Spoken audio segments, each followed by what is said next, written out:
Tidak ada orang ditanya, besok kamu tuh cita-citanya jadi apa? Cita-citanya jadi dokter.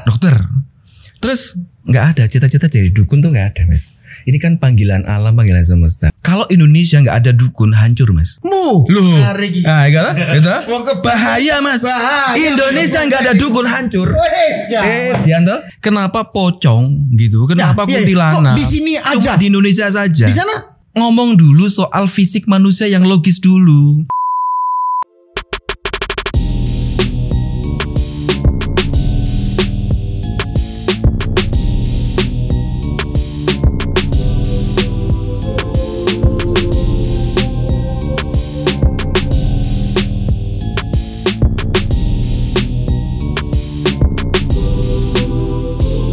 ketemu lagi di Ngobrol Asik.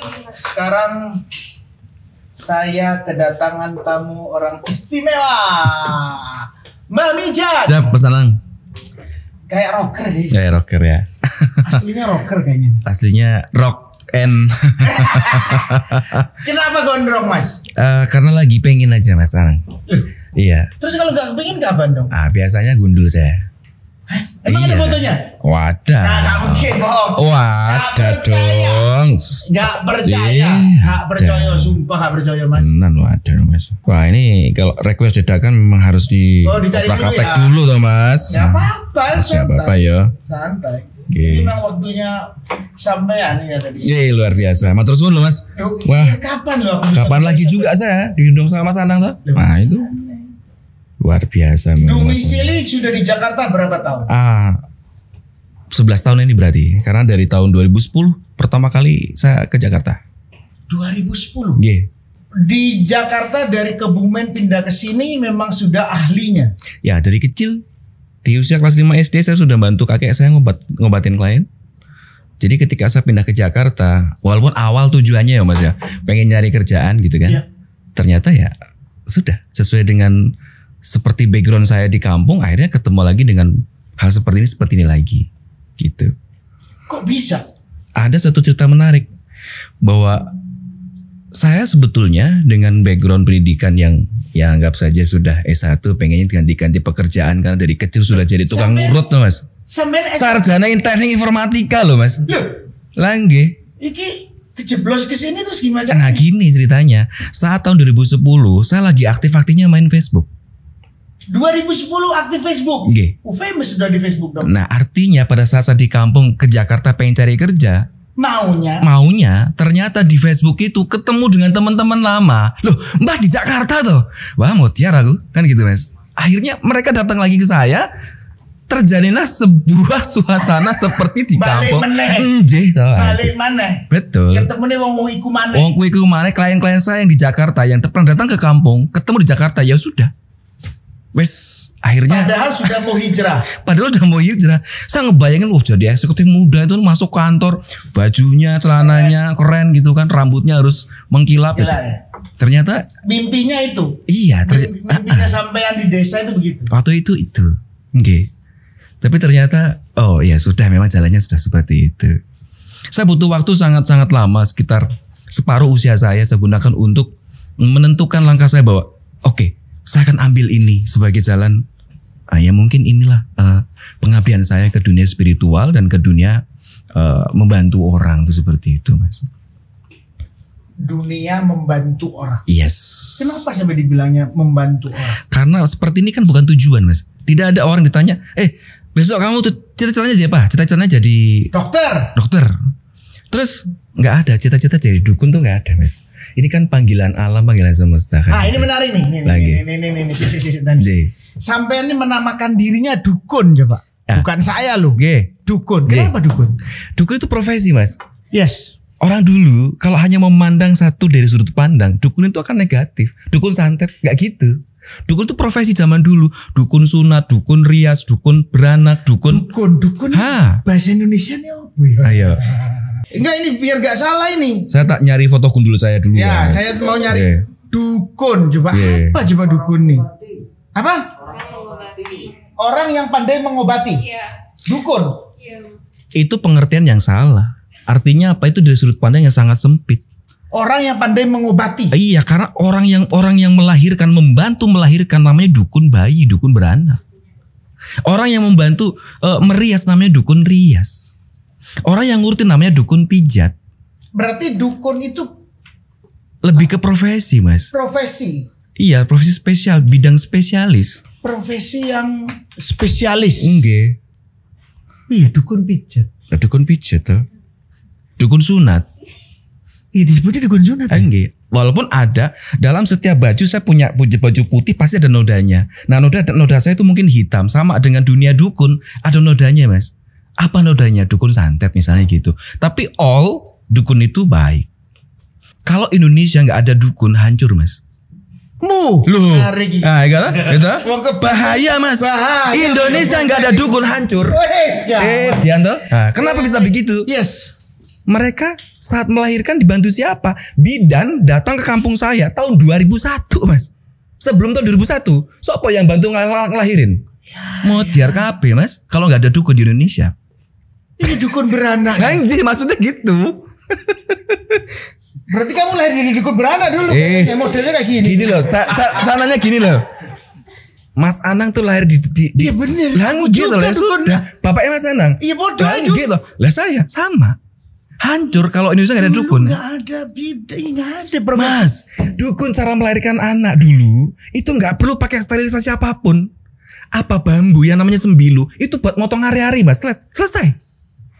Gak takut infeksi ya? Gak takut infeksi. Lah pripun? Iya benar juga ya. Gitu. Baru tahu gua. Nah, yang sekarang harus loh. Ini harus ngelahirin tuh harus steril. Iya. Pakai ini, pakai ono, pakai ene. Betul. Dulu nggak pakai begini lahirnya kayak gini. Nah, sudah merocot, ya kan? Hari-hari masih nyantol, potong pakai sembilu, bye, selesai, Mas. Lo jenengan sehat, ganteng, pinter, kayak seperti inilah. Gara-gara dibelek pakai sembilu doang loh, Mas. Pripun? Ayo. Iya ya. Jadi kata-kata dukun jadi konotasinya buruk. Ini ketika gara-gara yang dipandang adalah satu sudut pandang nodanya itu. Iya, Anjir. Aku takutnya gara-gara dulu itu dukun jelek itu gara-gara dukun santet. Nah, dukun santet aja. Jadi terus sampai ini disebutnya dukun. Kalau saya lebih ke aslinya ya, Mas ya. Kalau ngikut kakek saya tuh ahli patah tulang. Jadi boleh dibilang dukun urut sebenarnya. Tapi kan saya melakukan sebuah metamorfosa, masuk ganteng-ganteng dukun urut tuh, Mas. Gitu. Gak ya, keren yo. Lah ya gak keren tuh, Mas. Wah, kebumen.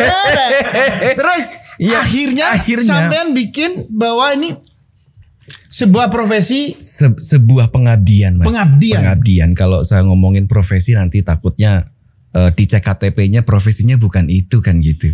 Oh iya. Iya, ini pengabdian saja. Karena sebetulnya pada saat kita mulai mengenal tentang problematika kehidupan, ya, ternyata ada satu hal yang menurut saya itu di luar dari rasional manusia, Mas. Oh, menarik. Ya, ada banyak hal yang ketika saya gali, ternyata nggak bisa dirasionalkan. Akhirnya ya sudahlah, saya pelajari semuanya lebih dalam sampai saat tahun 2011 baru tahun 2011 mengikhlaskan diri untuk ya wis, mungkin ini jalur kehidupan saya, mungkin ini adalah perjalanan hidup saya. Saya totalitas di situ. Saya mengabdi, saya belajar. Kemudian saya mulai mengenal tentang permasalahan itu nggak cuma sekedar ini dan itu, tapi ada yang lebih dalam lagi, ada yang lebih jauh lagi tentang irasional. Gitu. Iya, kayak yang patah tulang tentu nyambung. Kalau di itu kan harusnya digip dulu. Dikasih pen tulang gitu. Terus harus istirahat berbulan-bulan dulu biar nyambung. Betul, Yang ini diurut tok. DKI. Ada satu ramuan rahasia. Jadi tapi tak bocorkan buat Mas Anang. Wah, itu. Jadi teman-teman kalau misalnya teman-teman yang banyak ini ngalamin patah tulang itu bisa ini banyaknya patah hati. Nah lah ya. Wah, ya wis foto Mas. Patah tulang. Jadi ada lendir daun randu namanya. Itu adanya banyak di Indonesia. Iya, daun randu atau daun kapas randu. Ketika diremas kemudian direndam pakai air itu akan berlendir, Mas, airnya. Nah, itu yang nanti untuk ditempelkan di tulang yang retak atau patah. Yes. Kemudian gipsnya versi kuno adalah dengan kulit daun randu itu. Iya. ditempel sebelah kanan, tempel sebelah kiri, diikatnya juga pakai ikatan tambangan atau tali yang terbuat dari kulit randu itu. Juga. Itu kalau versinya kakek. Tapi mungkin ada yang lebih dari sekedar teori itu. Yes. Karena kakek itu selalu pakai Mas, pakai ada doanya. Gitu nggih. Itu yang saya nggak ngerti. Gitu. Tapi itu diturunin nggak ke sampean? Enggak, kebetulan karena memang waktu itu saya selalu tanya dengan kakek, kok bisa begini, kok bisa begitu. Iya. Kakek bilang, sudah jalan aja, nanti juga nemu sendiri, seperti itu. Jadi secara direct nggak ada yang ngarahin kamu begini, kamu begitu, nggak ada. Wes ikutin aja apa yang ada gitu. Ya apa yang ada di hatimu, di batinmu, ikutin aja seperti itu. Jadi lebih ke keyakinan diri. Iya. Tapi nanti Allah akan memberikan sendiri. Betul Mas. Betul. Terhadap tafak, kan kita diem-diem kadang-kadang kok bisa orang gua kepingin bisa begini. Itu kan daftar. Tafakur ya Allah pasti. Iya kan, ngomong sama Tuhan. Betul. Gua kasih dong begini. Betul. Gua minta begini. Padahal kan kita tuh minta dalam bayangan kita tuh kita minta. Betul. Nanti dikasih sendiri. Betul. Ada satu hal yang disebut dengan gift Mas. Oke. Anak terlahir pinter nyanyi. Ya. Bapak ibunya itu nggak bisa nyanyi, bukan orang seni. Tapi ketika ditelusuri lebih jauh pasti akan ketemu dengan leluhur yang waktu itu, yang saat itu pernah jadi penyanyi terbaik barangkali. Artinya ada bakat yang diturunkan secara otomatis. Pasti itu ada ya? Ada Mas. Menurut pemahaman. Ada Mas. Pasti ada. Gini, saya ngomong, saya paranormal. Tapi saya membedah tentang dunia yang lebih dari sekedar irasional. Penelitian faktor genetika di Rusia menjelaskan dalam tubuh manusia itu ada 21 keturunan ke atas. 21. Jadi serpihan kita Mas, kenapa tulang kanan dan kiri beda, alis dan kanan, itu lubang hidung kanan dan kiri beda. Ternyata karena ada 21 keturunan ke atas. Makanya kalau ada anak lahir nggak mirip bapak sama mae, tapi mirip sama Uyute, ya wajar. Karena itu genetika yang terus menurun. Termasuk apa malih? Bukan sekedar ilmu saja. Penyakit diturunkan loh Mas. Penyakit diturunkan. Asma turunan, darah tinggi keturunan, kanker keturunan kan gitu. Sifat diturunkan. Sifatnya lo persis banget koyo bapake koyo mae. Gitu Mas. Wajah diturunkan. Apalagi hal-hal yang sifatnya gift. Jadi kalau ada nenek moyang yang punya kemampuan something, entah itu rasional maupun irasional, bisa masuk ke cucu atau anak atau cicitnya. Itu mungkin saya masuknya adalah gift. Ketika saya berjalan ternyata saya bisa dengan sendirinya. Tapi kembali tadi benar kata Mas Anang bahwa di suatu waktu, suatu time kita butuh yang namanya tafakur, butuh riyadhah. Bahwa kenapa saya katakan bahwa ada sesuatu hal yang di luar logika. Setiap manusia Mas, menurut saya pernah mendapatkan sesuatu dari yang dikatakannya. Di luar dari keyakinan, di luar dari agama, di luar dari apapun dia, setiap manusia pernah mendapatkan sesuatu dari hasil yang diungkapkannya, dikatakannya atau dipikirkannya. Nek tak bedah Mas, ndak ketemu cuma cukup sugesti tok, nggak bisa. Itu benar-benar irasional. Wah sugesti, nggak sugesti, bukan.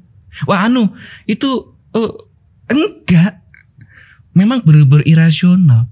Sama seperti bagaimana ada anak kembar tiba-tiba sidik jarinya nggak sama. Sudah kembar secara fisik sidik jarinya nggak sama. Iya. Lagi. Sampai ada teknologi yang bisa membuat alat. Iki loh cara nih kalau mau ngecek sidik jari. Tapi nggak bisa membuat errornya.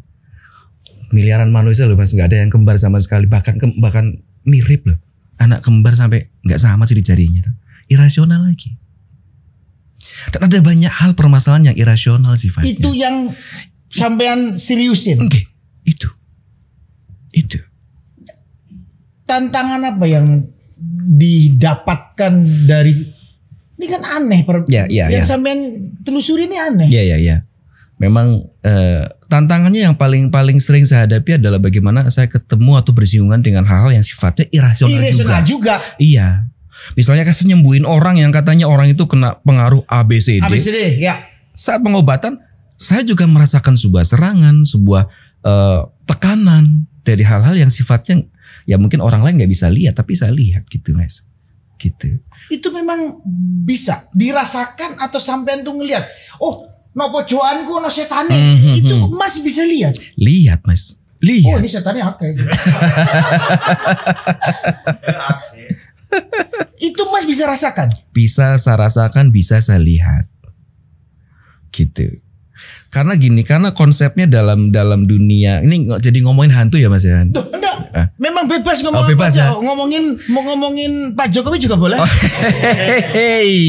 Nanti ada tukang bakso. Ting ting ting. Namanya juga ngobrol asik. Ngobrol ya, yang asik-asik. Ini asik ini. Ini asik banget. Asik baik. Asik. Baik. Jadi hantu itu adalah sebuah bentuk kamuflase atau duplikasi dari jin. Jadi tidak ada satupun manusia yang bisa melihat jin tanpa izin Allah. Tapi kalau sudah bentuknya adalah duplikasi. Palsu. Yes. Ya semua orang bisa ngelihat, jangankan mata manusia yang diciptakan oleh Allah. Kamera saja Mas bisa mendeteksi seperti bentuk-bentuk yang disinyalir atau berpotensi disebut hantu. Berarti yang bisa dilihat itu palsu. Iya. Palsu dalam arti sosok bentukan lain dari jin. Yang asli. Asli itu jin. Nah jinnya nggak bisa dilihat. Tidak bisa dilihat. Dengan apapun. Mas anak nanya saya, Mbak Mizan bisa ngeliat jin nggak? Enggak Mas. Nah ngeliat hantu bisa. Jangankan mata saya, lo kamera CCTV yang statis Mas, yang tujuannya nggak nyari hantu. Kadang-kadang ada sebuah objek yang masuk, kok kayak bukan hewan, kok kayak bukan orang, kok bentuknya aneh. Disinyalir itu adalah makhluk halus. Gitu. Oh jadi jin itu nggak bisa dilihat? Nggak bisa dilihat. Tapi kalau sudah mengkamuflase menjadi hantu bisa dilihat. Ada roh idofi atau roh pokok menurut saya. Jadi ketika siapapun manusia meninggal dunia, ya sudah, dia akan ditempatkan di tempat yang rahasia dari Allah itu. Tapi kita punya horin Mas. Gitu. Sebentar, ini menarik. Tadi dulu deh. Orang yang sudah meninggal, itu ditempatkan di tempat yang rahasia Allah. Dan itu dibilang adalah rahasia. Karena ini rahasia, jadi hanya Allah yang tahu. Hanya Allah yang bisa lihat. Ya, betul. Tapi di dalam tubuh manusia saat kita dilahirkan ada dua pendamping sekaligus. Ada hadisnya, ada kajiannya. Jin horin dan malaikat. Itu. Atid sama rakib dan atid. Kita ada dua, betul seperti itu. Jadi ketika horin kita bekerja, bagaimana perjalanan tubuh kita? Di saat hidup Mas Ya kalau kita nakal horinnya ikut nakal. Kalau kita baik horinnya ikut baik. Kalau kita dalam perjalanan hidup saat kita seperti ini kegiatannya full yang negatif, yuk ketika sudah wassalamualaikum berarti kan roh idofinya sudah kita nggak ngerti kemana. Tapi horinnya ini kan masih terus mengikuti jejak atau residual saat kita hidup. Makanya Wong Jawa kan bilang gini Mas, ditunggu 100 hari ya, karena mungkin bapak belum gitu kan. Nah itu ada 7 hari. Yes. Ono 40 hari, 100 hari, 1000 dino Mas. Nguwis-nguwisi kan. Itu apa sih maksudnya? Maksudnya adalah menghilangkan jejak Mas. Jejak dari horin tadi.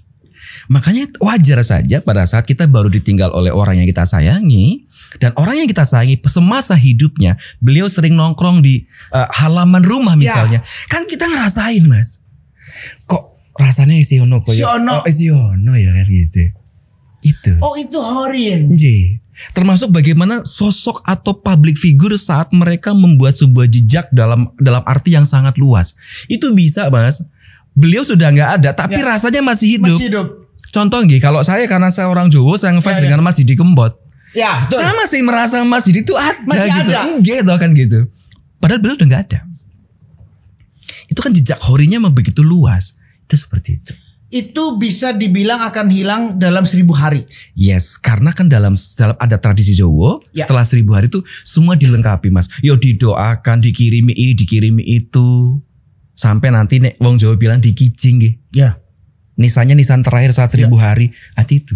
Seperti itu. Terus ada yang ngomong bahwa orang meninggal yang udah dikubur, itu setiap Jumat dia mendengar orang berangkat ke masjid Jumatan. Benar itu? Benar. Setiap malam Jumat ahli kubur dengerin datang ke rumah Mas. minta didoakan ayat Quran sekalimat. Ini jadi lagu akhirnya kan gitu. Tapi kalau nggak dikasih, beliau-beliau itu pulang sambil menangis. Itu gitu. Ada memang. Itu benar ya? Benar. Kayak Mas ini bisa merasakan kalau yang kayak begitu hadir. Bisa. Kan nggak bisa melihat nih. Iya. Ya. Kalau untuk hal itu nggak bisa melihat, tapi bisa kita merasakan. Ada satu sinyal di dalam tubuh manusia. Setiap orang tuh punya. Iya, yang setiap orang tuh punya, Mas. Oke. Contoh misal, kenapa jenengan suka merinding tanpa ada alasan? Iya. Betul, kenapa itu? Kenapa jenengan kadang-kadang mual tanpa ada penyebab? Iya. Kenapa jenengan pusing tanpa ada gitu. Bener. Kok tahu-tahu aku kok yuk pegel amat ininya. Iya. Gitu. Apa itu? Di saat kita bersinggungan dengan energi, yang entah itu angin, kalau orang bilang masuk angin, termasuk pun energi dari makhluk halus itu, saat kondisi kita tidak fit, itu akan ngaruh, Mas, ditangkap sama tubuh kita. Oh, gitu. Nek panjenengan mau sakit, sinyal yang bisa menangkap dari tubuh itu hidungnya kok agak sedikit gatal dan tenggorokan agak sedikit serak. Itu baru mau sakit. Tandanya kan seperti itu, sinyal tubuh. Kalau kita nggak minum vitamin, langsung jatuh batuk, langsung jatuh meriang. Sama dengan gaib. Saat jenengan merinding, pusing, mual-mual, pegel, nggak ada penyebabnya, itu bisa bersinggungan dengan mereka. Artinya, walaupun bukan seorang Mbah Mijan, orang umum dimanapun bisa ngerasain keberadaan mereka. Okay. Tapi kalau Mas ini akan bisa tahu lebih jauh lagi dari orang biasa. Yes, tahu lebih jauh. Bisa lagi. Berkomunikasi. Bisa, Mas. Jadi Mas tuh bisa merasakan lebih jauh. Bisa merasakan lebih jauh, bisa berkomunikasi dengan mereka. Gitu. Jadi nggak bisa dilihat, tapi bisa dirasa dan bisa berkomunikasi. Kalau ini batasannya gini ya, Mas, batasannya. Ya. Di saat kita berada di wilayah perhantuan, kita bisa lihat. Nah, di luar dari hantu kita nggak bisa lihat, termasuk horin, termasuk jin. Kan gitu. Tapi kalau horin kita bisa ajak ngobrol. Gitu. Berarti Mas bisa ngomong sama Mbak dong? Ya bisa tuh, Mas. Enak sebenarnya. Berarti Mbaknya merasa gak mati terus dong. Gini Mas, jangan salah. Sampai bisa ngobrol dengan batin gak, Mas? Oh bisa. Kadang-kadang sampai tuh diskusi dulu dengan batin tuh. Iya benar. Gak ada orang lihat tuh. Enggak. Lah batin siapa? Kenapa bisa nyuruh Mas begini? Kenapa bisa nyuruh Mas Anang begitu? Dan batin itu adalah sebuah dimensi kejujuran. Di saat nurani berbicara, gak ada orang yang bisa denger, Mas. Ya, cuma jenengan berdua itu. Iya. Hampir sama lah konsepnya seperti itu. Walaupun teman-teman gak bisa ngeliat, tapi saya bisa. Gitu. Enak ya jadi dia ya. Enak ya. Wah, apalagi kalau pakai nasi, Mas Anang. Ini sampean kerja banyak orang gak kaget-kaget dah. Wah. Hati-hati ku ojo rono lho. Medeni kok sambet lho hati-hati. Mas, itu awalnya mereka terkencing-kencing awalnya. Ya pasti loh sampean bisa ngeliat. Hati-hati sampean ini sama Rijal gitu. Jal jangan kesana Jal. Kok ojo dilonggoni. Jal ojo dilonggoni kok dilonggoni kono kan bisa tahu gitu sampean. Iya, orang dulu kan gitu, Mas.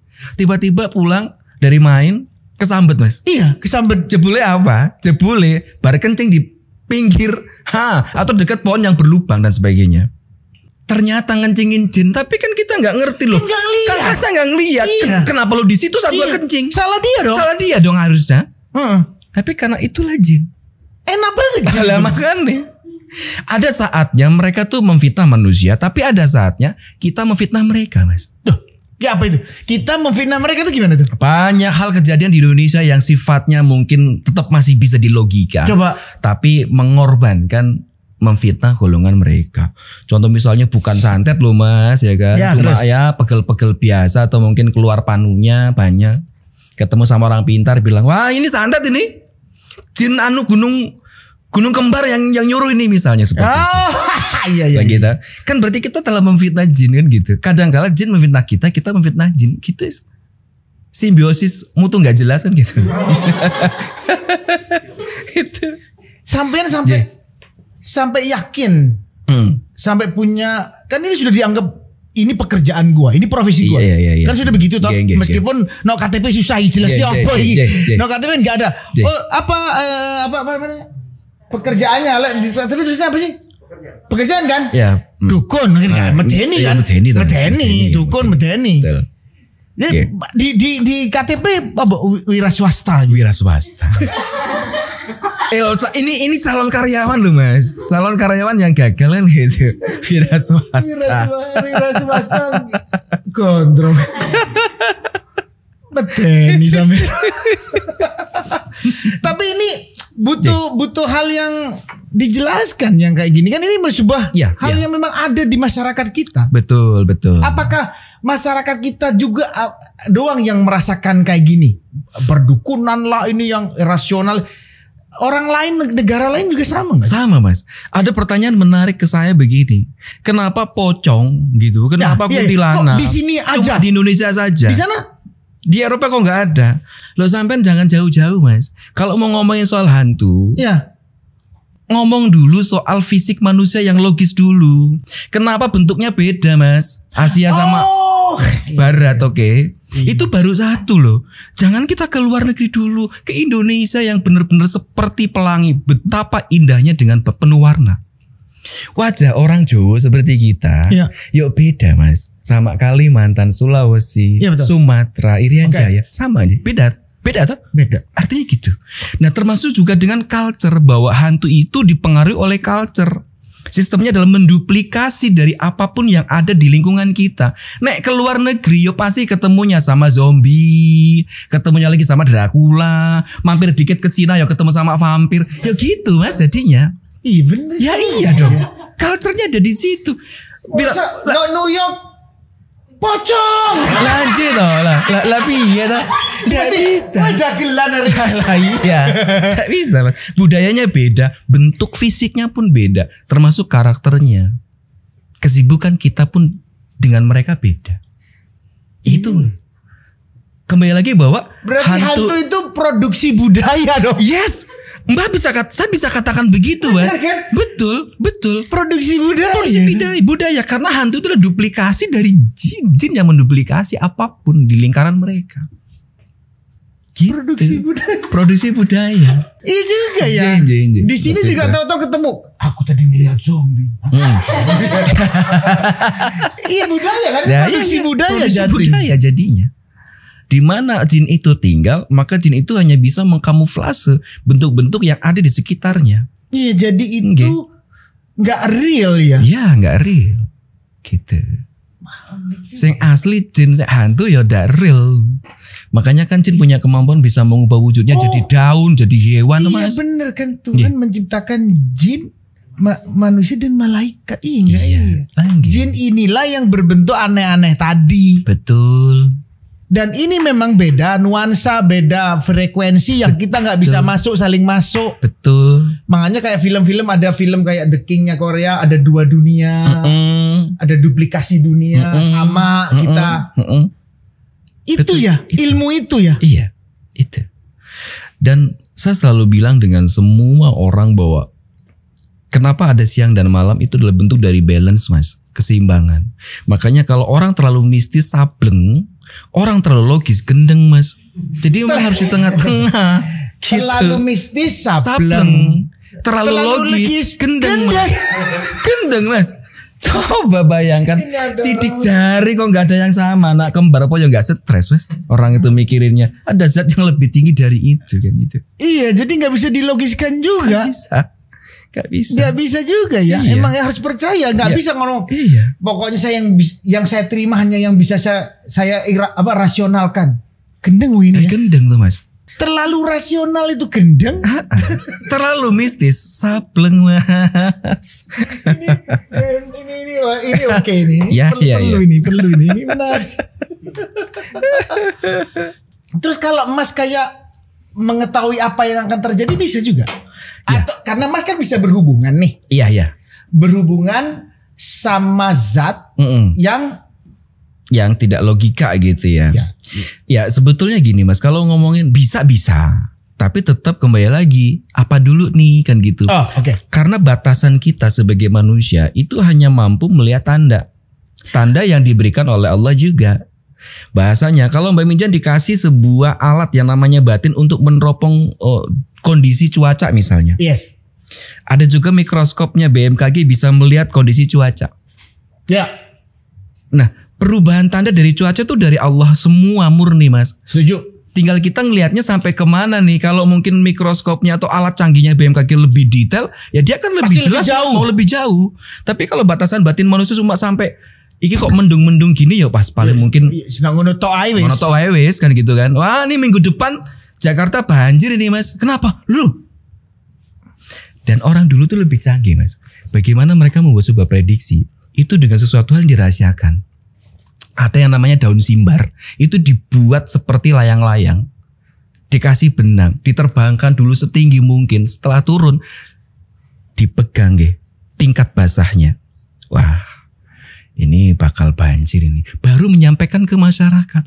Saudaraku, persiapan bulan depan tanggal ini minggu ini terjadi banjir. Itu zaman dulu udah begitu. Zaman dulu sudah begitu, Mas. Tetapi apa yang terjadi sebetulnya ada yang dirahasiakan. Mereka membaca data dari keahlian mereka sendiri yang disembunyikan, tapi menyampaikan informasi ke masyarakat dengan batasan kemampuan mereka sendiri, kemampuan berpikirnya mereka. Iki nih aku ngomong, aku tuh tahu sebetulnya masalah cuaca itu karena aku nerbangin layang-layang daun simbar itu loh. Kan gak laku, Mas. Jadi gak laku. Jadi gak punya sebuah sentral kayak piramid. Gue kudu ngormati simbahke loh. Kan gitu, Nji. Jadi Mbak Mijan ini bisa melihat teropongnya lebih jauh. Lebih jauh, tapi tetap ada batasan. Yang penting Allah kasih yang mana. Kalau Allah kasih cuma kabut hitam, ya sudah cukup sampai di situ. Melebihi ke sana udah nggak bisa. Tapi karena saya punya kesibukan di situ, teman-teman enggak, seolah-olah saya bisa melihat lebih dari sekedar mereka. Tapi sebetulnya karena saya punya kemampuan lebih dari mereka, cuma itu aja, Mas. Jadi bisa dilatih untuk ke situ. Bisa banget. Bisa banget. Jal, kamu jangan latihan ginian, Jal. Gini Bahaya. aja udah lu ruwet lu Iya, bahaya. Mas Anang belajar seperti ini bisa gendeng loh, Mas. Tenan. Ada banyak orang yang belajar ilmu-ilmu gaib jadi gendeng. Itu. Oh iya. Iya, Mas. Kenapa? Yang berat apa? Gini, yang berat adalah mengontrol halusinasinya, Mas. Oh. Psikisnya sendiri.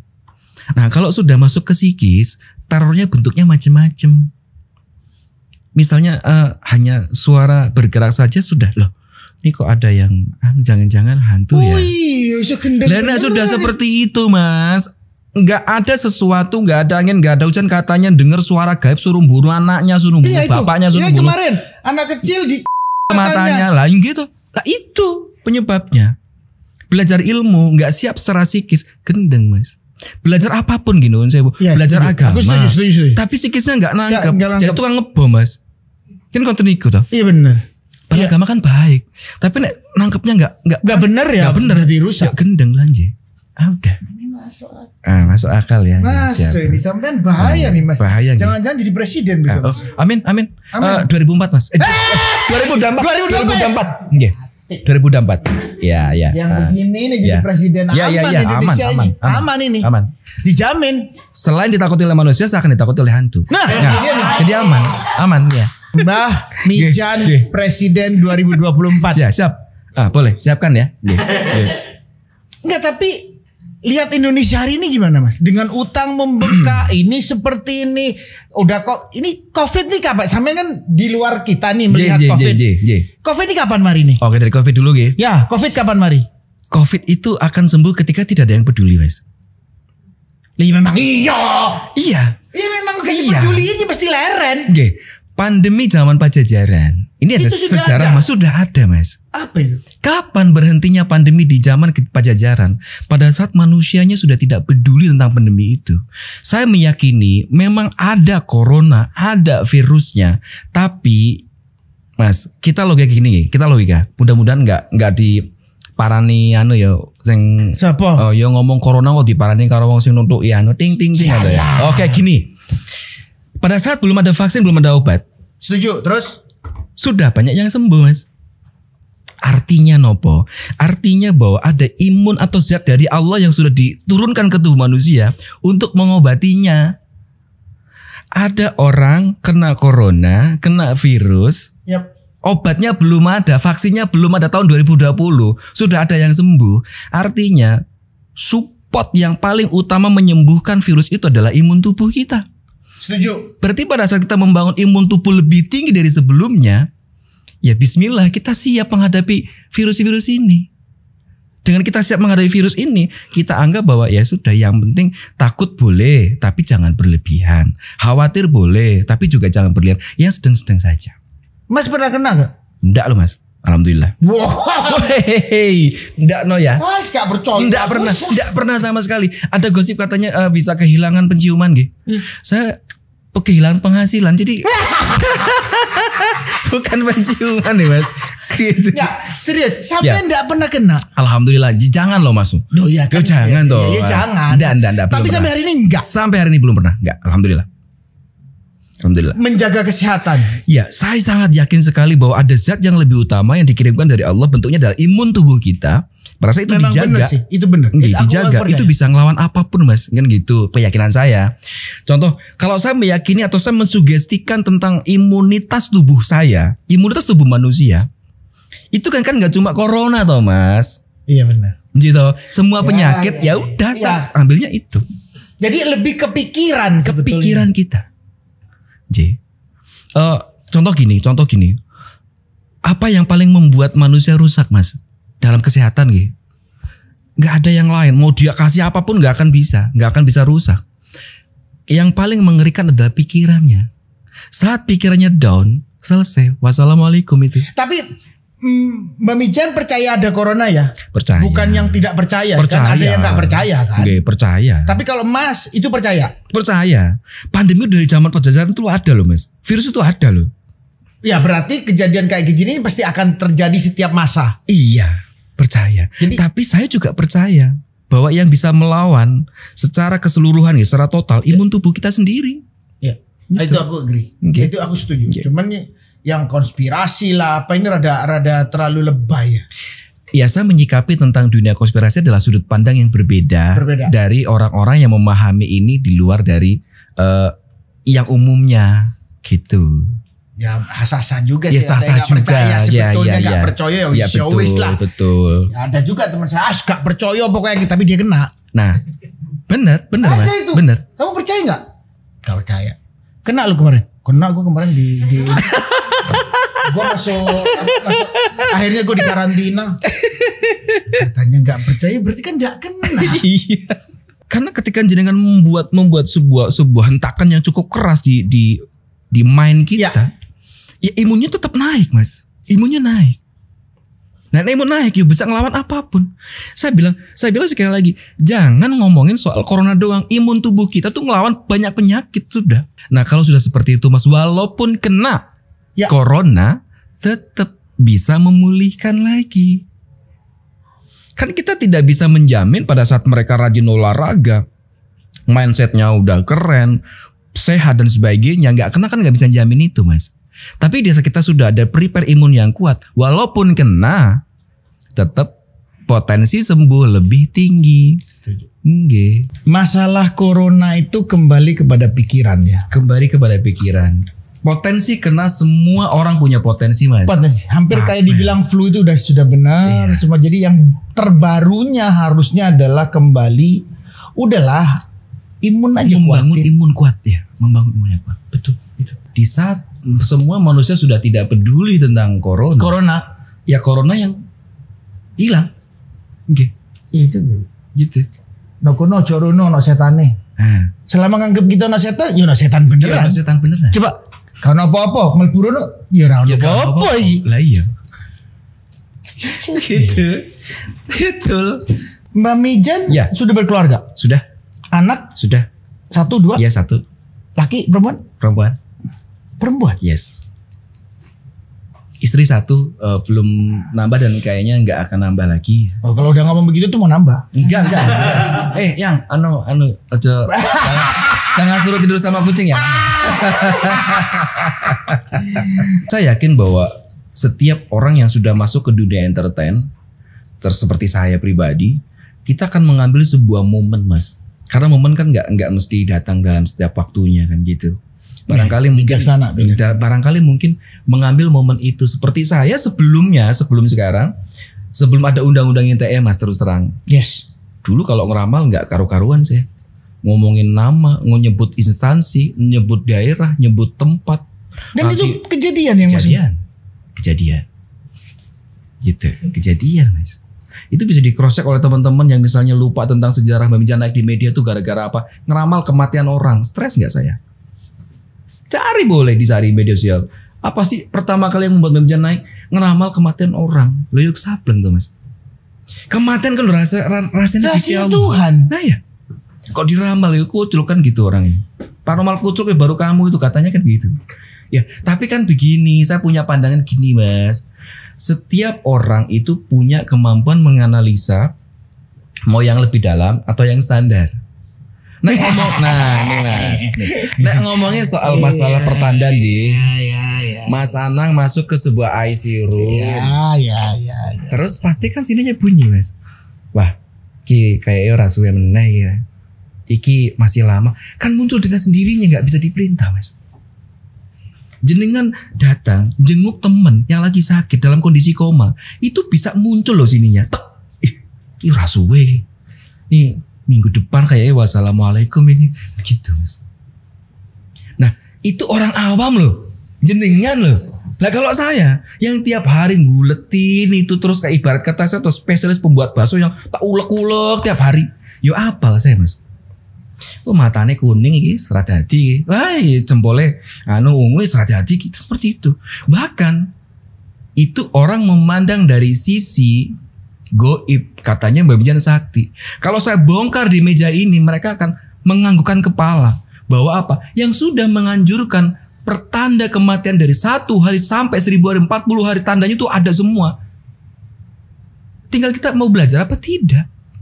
Tanda-tanda kematian usia 40 hari, tanda-tanda kematian 100 hari, tanda-tanda sebelum kematian 7 hari. Kan semua itu dibedah Mas. Nah itu yang dipelajari. Kalian mau ngomong apa? Aku sih tahu sampai Nora. Tapi sampai nganggap keliru kalau saya katanya sakti. Belajar. Ya belajar tuh Mas. Ada bukunya atau apa? Ada bukunya, ada ilmunya, ada tandanya. Ini menarik nih. Iya. Bukunya ini kan ilmu hal kayak gini di negara kita ini kan sudah dari sononya. Dari buku-buku dulu yang tulisan sanskerta itu udah ada. Emang kita negara yang mampu kayak gituan. Betul. Apa memang ada buku yang Mas pelajarin itu? Primbon ada. Primbon itu benar. Primbon itu betul. Primbon itu bukan mistis Mas. Primbon itu adalah kajian bagaimana orang meneliti, mengobservasi, menganalisa, dibukukan. Wah ini orang kalau lahir Senin Pon mesti ini karakternya. Dari mana sumbernya? Berarti melakukan sebuah penelitian lebih banyak orang sebelum dibukukan. Dan orang-orang dulu kan kalau sudah ngomongin kayak sensus begitu, lebih canggih dari kita Mas. Orang dulu itu cerdasnya itu di luar batas kita Mas. Mereka jadi arsitektur, bangun candi sampai sekarang tuh bingung. Wah lah piye tuh Mas. Lah gitu. Bangun masjid cuma 1 tiang aja masih ada sampai sekarang pripun tuh. Itu udah baru dari arsitekturnya. Dari pengrajin seni Mas. Galek keris sampai diakui UNESCO. Wassalamualaikum lah pripun niku. Betapa seriusnya orang dulu, termasuk membuat sebuah sensus, analisa, observasi tentang hal apapun, karakter, hari, jadilah primbon. Isi di situ menjelaskan tentang kondisi manusia nih. Wah, kowe rambutnya dawa ki mesti ngene karakternya. Nek kulitnya hitam dia mesti ngene, kulitnya putih itu mesti ngene. Itu hanya sebuah analisa. Maka kalau orang menganggap primbon itu mistis, salah. Primbon itu hanya buku orang dulu yang namanya primbon. Namanya memang primbon, bukan kitab primbon gitu. Ya namanya buku primbon.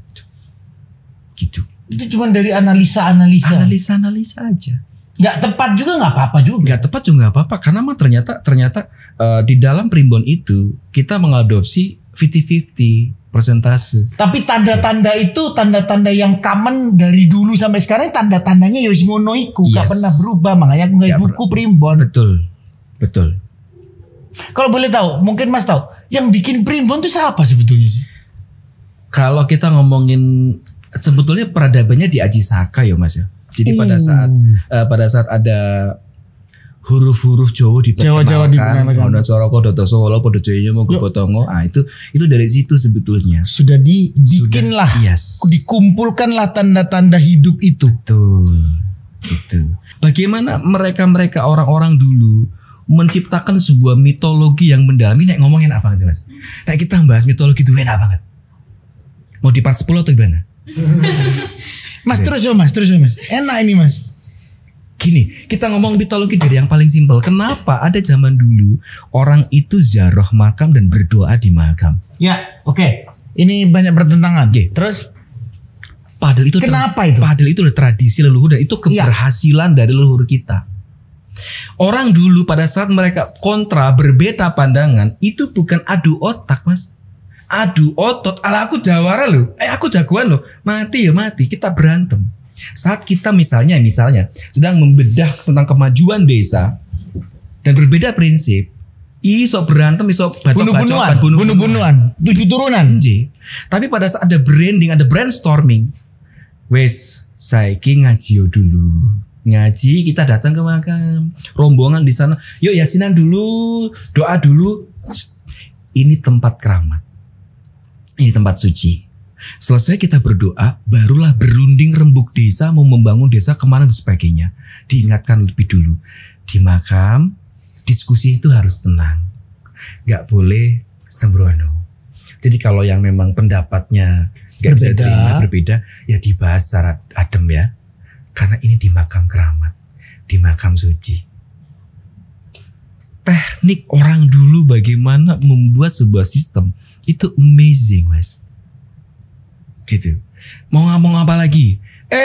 Ojo pisan-pisan pakai baju hijau pada saat kamu sama pacarmu, tunanganmu datang ke pantai selatan. Ya, itu benar. Sama yang kuning, nyolok-nyolok pokoknya.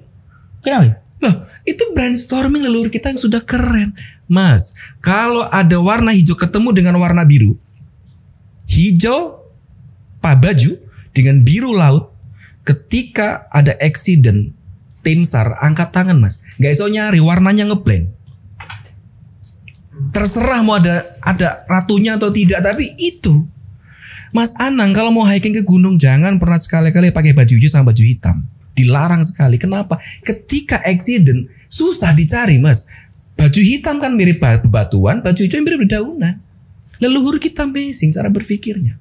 Itu sudah lama dikasih tahu. Sudah lama. Kalau zaman dulu ngomong ojo kualat loh. Wah ya seperti itu. Benar juga ya. Begitu. Ya, bodoh amat lah soal apakah ada mak lampirnya, ada demitnya di gunung tuh nggak ngerti itu. Tapi ketika kita pakai baju hitam, kita pakai baju hijau. Kalau dilogikakan, yes. Jadi sampean tuh menyampur yang irasional dengan rasional tuh dengan balance. Yes. Ya, sampean tuh kalau dibilang terlalu mistis. Enggak juga, enggak boleh sableng. Terlalu logis, gendeng. Sampean di tengah-tengah itu. Karena kan mereka tuh cara. Ini kalau dibilang aliran apa mas? Saya aliran nggak jelas sebenarnya. Tapi kan pasti ada pengikutnya mas. Mas punya gerombolan nggak? Oh enggak. Saya tidak layak jadi seorang guru. Jadi saya belum membentuk padepokan, belum membangun perguruan, belum mas. Loh kenapa? Enggak lah. Saya masih ilmunya sampean ini luar biasa loh. Saya masih banyak ini mas. Saya masih banyak hal yang harus tak ngaji lagi, tak pelajari lagi. Orang ngilmu gak kelar-kelar loh, sampai tua aja ngilmu. Betul. Kalau nggak berbuat ya nggak selesai. Tapi saat masih muda belia seperti ini ya kan, masih baru 17 plus kan gitu kan ya. 17 umur sampean berapa? Saya baru 38 ya. 38? Ya, 38 saya. Ya muda dong. Jadi kan? 54. Saya sekarang balik menginterogasi seorang Mas Anang. Oke. Pernahkah dalam kehidupan Anda mengalami sesuatu hal yang sifatnya irasional atau mistis? Pernah. Coba. Apa? Oke. Yang mistis banget yang jadi kan nggak bisa lupa. Pokoknya gini. Setiap Jumat manis di desaku di rumahku di Jember. Di rumahnya aku lahir. Itu di kamarnya aku selalu di pojok itu ada kepompong besar. Dan itu hanya aku yang bisa lihat. Kakakku nggak lihat, ibuku nggak lihat, bapakku nggak lihat, mbak-mbakku nggak lihat. Dan aku menangis terus sampai subuh. True story. Demi Allah. Sampai ngomong demi Allah ini aku. Lanjut. Aku bingung itu apa. Dan sampai hari ini pun aku apal bentuknya. Dan itu apa aku nggak tahu. Ngelihat kayak kepompong besar di ujung kamar. Orang lain tuh gak lihat, aku aja yang lihat. Dan makanya aku nangis setiap Jumat itu. Jumat manis. Ini kejadian bener. Setelah maghrib. Selalu setengah maghrib. Oke. Sampai malam. Oke. Saya tahu jawabannya. Apa itu? Jadi maghrib itu adalah sebuah peralihan antara dimensi kita dengan dimensi mereka. Siangnya kita, malamnya mereka, siangnya kita. Dimulai dari sandekolo, namanya sandekolo. Yo, turu sandekolo. Maghrib bahasanya, Mas. Betul. Karena itu adalah sebuah pintu yang berganti, dimensi yang berganti. Okay. Nah, kepompong yang besar. Kenapa Mas Anang lihat? Ya kalau kita ngomong mungkin dari keturunannya Mas Anang dulu ada orang sakti, ada orang yang rajin riyadhah, rajin zikir, rajin tafakur, makanya ada giftnya. Pada saat kecil mata sensitif, saat gede mungkin karena matanya terlalu hijau seperti saya. Aku ceritain ini, okay. Ini menarik. Oke. Ya siap. Jadi kakek buyutku, itu ya pejuang lah di desaku. Wajar. Dia ternyata pernah diselamatkan waktu dikejar sama Belanda itu, mau dibunuh karena pergerakan, dia bagian orang yang pergerakan. Masuk ke tanaman namanya timun yang besar. Labu. Iya, timun besar. Timun besar. Dia masuk ke sana, akhirnya nggak kelihatan, akhirnya nggak dibunuh. Kakek buyutku tuh ngomong, 7 turunanku nggak akan makan kamu. Lah, terus aku ingat bentuknya kan memang begitu besar banget. Iya. Apa itu ya? Kebawa ke aku. Bisa jadi, Mas. Kakek buyutku tuh memang ya dibilangnya sih di Jember ya orang yang berjuang lah dulu pokoknya untuk kemerdekaan. Pasti setiap kali sesuatu hal yang irasional kemudian bisa dilihat secara kasat mata. Iya benar, sampai hari ini aja aku hafal. Ketika ditelusuri pasti ketemu, Mas, ini bibitnya dari mana, sumbernya dari mana. Kejawab sudah, ternyata ada leluhur dari Mas Anang, seorang pejuang di Jember kan gitu. Artinya itu baru sedikit doang loh, Mas, turunnya. Udah bisa ngelihat kepompong besar seperti itu. Lah kalau dilatih. Nah, ayo. Ini orang yang keberapa ngomong ke aku ya. Banyak yang ngomong, Nang, kamu ini kalau kamu melatih yang itu, kamu tuh bisa loh. Iya betul. Karena kamu tuh punya tempat katanya. Bener gak sih? Bener, punya tempat, punya dasar, punya ruangan di situ. Karena kalau sudah berbicara demi Allah kan saya sudah patah duluan logika saya. Berarti emang bener-bener lihat jenengan ada sebuah kepompong yang sifatnya gaib. Emang bener. Aku sampai sekarang aja. Nah iya, berarti kan jenengan punya ruang spesial di sana. Di saat ketika itu disentuh lagi, dilatih lagi, ya mesti nih hati, Mas. Karena ada dasar, ada rumah. Gitu. Tapi pertanyaan saya adalah buat apa dulu? Nah, ya. Kalau buat nyaingin saya jangan. Aku segara-gara sampean saya bilang. Ini mana? Aku makanya mau ngomong begitu, aku mau ceritain. Itu aku bingung. Banyak lagi. Ya yang aku tadi cerita di pesantren.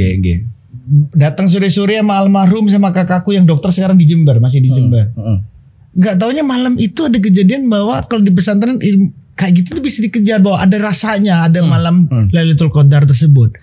Kakakku sama bapak pulang jam 12, aku gak mau, aku mau tidur di pesantren aja. Ternyata mau subuh bener. Aku sholat 2 rakaat sama Pak Kiai malam-malam. Suasananya aneh, heningnya.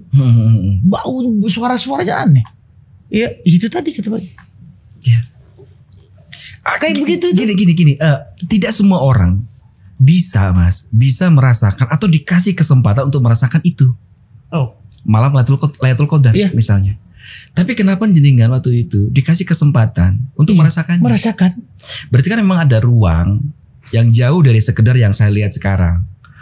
Ternyata kegali lagi, pernah ngalamin kejadian mistis seperti itu. Kan nyambung Mas di situ. Gitu. Tapi yang mau saya sampaikan adalah begini. Kalau tidak tepat, kita punya ruang, kita punya tempat, kita punya bakat. Nenek gak tepat yang kita pelajari, nenek gak tepat yang kita gali sumurnya, yuk gendeng juga, Mas. Berarti lega jelas sing terno dan ngajari.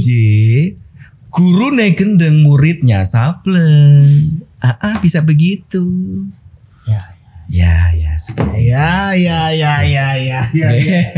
Kayaknya harus dibikin 2 episode lagi deh. Yang akan datang saya mau ngundang sampean untuk membahas sesuatu yang unik-unik. Siap. Mas ini sampean beneran loh Mas. Jadi mau ya? Yang penting cocok aja gitu.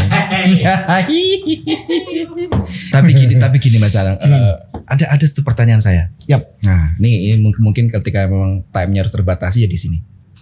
Kenapa jenengan tidak memilih lagi berjuang menjadi wakil rakyat? Itu saya penasaran karena 2024 Mbak Mijan mencalonkan diri jadi presiden. Itu yang saya tanyakan di sini adalah kenapa jenengan tidak lagi mewakili rakyat itu? Kok milih berhenti tapi Mas? Pertanyaannya nih buahnya yang kayak gini ada. Saya setelah tahu di parlemen 5 tahun kemarin benar-benar di parlemen. Karena banyak hal positif yang saya pelajari di parlemen. Di parlemen tuh benar-benar kalau mau ngilmu itu di situ. Setelah saya tahu, setelah saya mengerti tentang negara saya dan semuanya, ya udah saya tahu, saya mau keluar untuk mengabdi ke masyarakat lagi. Ilmu yang aku bawa aku kasihkan lagi. Yang bisa berguna aku kasih. Atau karena ini Mas, terus-terusan wae nang kono tuh selalu. Atau gini, atau karena pada saat kita mencalonkan diri, kita punya visi misi yang independen, yang tidak bisa diintervensi oleh apapun, tapi pada saat kita jadi terinvensi. Mungkin seperti itu atau enggak sih? Jadi Mas Anang dengan visi misi sebelum jadi lahir dari niat tulus kita. Pas saat masuk, gue kan anak ramelu senior tak tendang-tenan lah. Kan harusnya kita sesuai dengan visi misi, tapi kita ketemu dengan senior ternyata harus manut. Oh, apakah itu yang membuat Mas Anang berhenti? Enggak juga. Enggak juga. Karena kalau ngomong itu aku pernah berseberangan berkali-kali dengan seniorku di sana. Berseberangan tetap ya. Berseberangan. Dan buat aku di parlemen hal berseberangan itu biasa saja. Orang berantem di parlemen, debat nih gila-gilaan. Keluar dari tempat debat, kita berteman lagi. Ya. Itu menarik itu. Iya, senung lagi, ngobrol lagi. Pikiran berbeda, debat lagi untuk membangun kemaslahatan. Jadi memang setelah aku tahu bagaimana membangun di situ yang positif aku ambil semua. Sekarang aku mau keluar dulu. Ya, aku mau ngobrol sama teman-teman. Ya sama, kayak hal-hal kayak begituan aku jelaskan. Tapi nanti saat saya naik di 2024, berarti jenengan sudah siap lagi. Sampean jadi presiden, ya saya ikut. Oke, salaman dulu. Sampean harus jadi presiden tapi. Siap. 2024 ya? Yes. Jadi saya hari ini ketemu lagi. Dulu Mardigu di sini salaman dengan saya calon presiden 2024. Sekarang Mbak Mijan calon presiden juga 2024. Berarti Mardigu siap bertemu dengan Mbak Mijan. Ya. Kapan harus diundang ke sini suruh debat aja. Guys, pertemuan dengan Mbak Mijan pertemuan yang saya harapkan karena beliau ini orang yang dia punya prediksi-prediksi yang dia gabungkan antara irasional dengan rasional. Saya dibilang menuju sempurna. Karena buat aku kesempurnaan itu tidak ada di dunia. Kesempurnaan itu hanya milik aku, ketahui. Tidak ada. Tapi yang dilakukan Mbak Mijan, pikiran tadi menerawang irasional dan mempelajari kenyataan rasional dengan bikin matching. Ini yang Mbak Mijan menuju ke idealnya. Kayak apa yang bisa dipergunakan di ranah kemajuan dunia yang dunia bukan semakin muda tapi dunia semakin tua. Betul. Tua dunia adalah menuju kehancuran, nanti ada kiamat. Betul. Kita semua sepaham di agama manapun bahwa akan ada kiamat, ending dari kehidupan ini untuk menuju kekekalan. Betul. Mbah Mijan mempelajari itu, mencari keseimbangan itu. Jadi menarik bicaranya. Jadi kalau pesan Mbah Mijan terlalu irasional, sableng, terlalu rasional, gendeng. Itu pesan yang paling menarik. Mbak Mijan, terima kasih. Wow, luar biasa. Jadi guys, thank you. Mudah-mudahan bisa bertemu lagi dengan Mbak Mijan. Kalau banyak yang suka segera komen dan minta kalau akan lagi, saya akan bikin satu momen lagi bicara dengan Mbak Mijan. Terima kasih.